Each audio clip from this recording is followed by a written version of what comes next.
Ça, c'est le Galaxy A54. Je vais te donner 6 raisons de l'acheter, 2 points négatifs et je te dirai à la fin s'il est intéressant ou non à acheter. Premier point positif, l'incroyable écran de ce téléphone. Il offre une résolution Full HD+, donc tu as une bonne qualité d'image. L'écran est grand, 6,4 pouces, mais le plus important pour moi, c'est le taux de rafraîchissement de 120 Hz qui rend l'utilisation du téléphone très fluide pour la plupart des tâches. Un autre point fort, c'est sa très bonne visibilité en plein jour. Il atteint une luminosité maximale de 1000 nits, donc utiliser ce téléphone sous un soleil direct n'est pas un problème. Évidemment, il ne sera pas aussi lumineux qu'un Samsung Galaxy S23 Ultra ou d'autres téléphones de gamme, mais une luminosité de 1000 nits est tout à fait suffisante pour une utilisation en conditions de forte luminosité. Le deuxième point positif, c'est qu'il est équipé du super haut-parleur stéréo avec son Dolby Atmos. Heureusement qu'ils n'ont pas intégré un simple haut-parleur dans ces smartphones milieu de gamme. Le son est vraiment bon quand tu regardes une vidéo. Associe cela à un bon écran avec ses haut-parleurs stéréo et le son Dolby et tu obtiens une expérience multimédia géniale avec ce téléphone. Si tu regardes beaucoup de vidéos sur ton téléphone, celui-ci va vraiment te satisfaire. Le troisième point positif, c'est que le téléphone dispose d'une batterie de 5000 mAh, la même capacité que celle du S23 Ultra. Le S23 Ultra est un téléphone plus exigeant, tandis que celui-ci est moins gourmand en énergie. Avec 5000 mAh, tu vas facilement tenir une journée d'utilisation intensive. Et tu auras même de la batterie restante pour le lendemain. Du moins, c'était mon expérience. Une bonne autonomie est donc garantie avec cette capacité de 5000 mAh. Le quatrième point positif, c'est l'option d'extension microSD. Tu peux ajouter jusqu'à 1 Teraoctet de stockage supplémentaire à ce téléphone, si c'est ce que tu souhaites. Beaucoup de gens ont dépassé le besoin d'avoir une extension microSD, mais certains en ont toujours envie. Personnellement, je connais pas mal de gens qui utilisent encore leur vieux téléphone et qui ne veulent pas passer à un modèle haut de gamme parce qu'ils ne veulent pas perdre toutes leurs données sur leur micro-carte SD actuelle. Ce téléphone serait donc l'option idéale pour passer d'un ancien smartphone tout en emportant ta carte SD avec toi.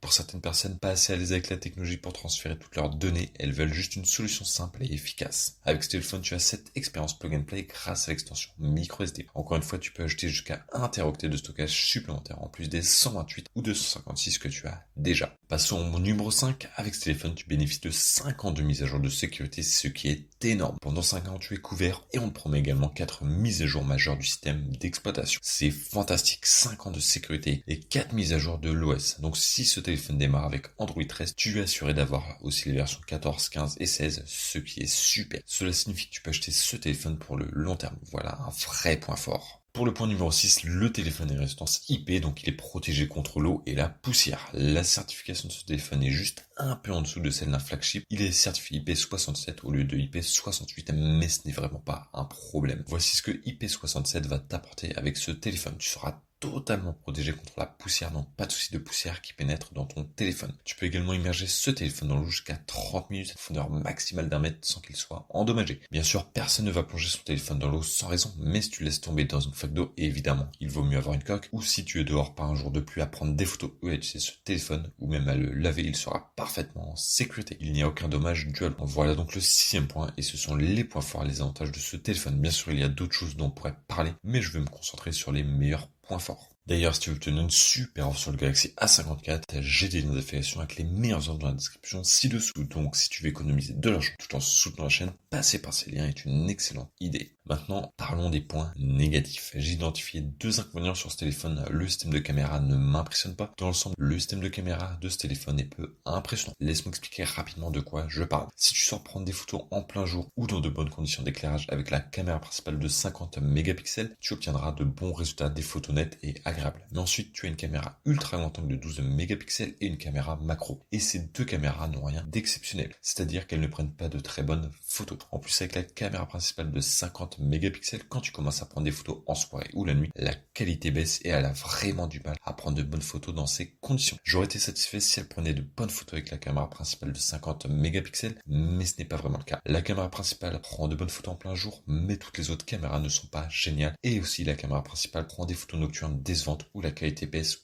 et il y a beaucoup de bruit. Pour moi, c'est un problème et j'aurais aimé qu'il fasse un peu mieux avec le système de caméra, car la caméra est vraiment une partie très importante d'un téléphone. Pour être clair, les personnes soucieuses de leur budget pourront peut-être vivre avec sans problème, mais si tu es vraiment passionné de photographie, tu ne seras pas pleinement satisfait. Le deuxième point négatif, c'est que la boîte ne contient rien d'autre que le téléphone et un câble. Imagine que tu sois quelqu'un qui cherche à acheter un téléphone économique pour économiser de l'argent. Tout ce que tu trouves dans la boîte, c'est le téléphone et le câble. Je m'attendais à ce que Samsung inclue au moins un chargeur et une paire d'écouteurs, même s'ils sont filaires. Des écouteurs USB type C seraient parfaits. Disons ce que tu cherches à économiser ou que tu n'as pas beaucoup d'argent et que tu achètes ce téléphone pour te débrouiller. Et là, tu n'obtiens que le téléphone et un câble. Maintenant, il faut que tu sortes acheter un chargeur et une paire d'écouteurs. Cela représente une dépense supplémentaire pouvant aller jusqu'à 50 euros, peut-être. C'était donc le dernier inconvénient. Nous avons 6 points positifs et 2 points négatifs.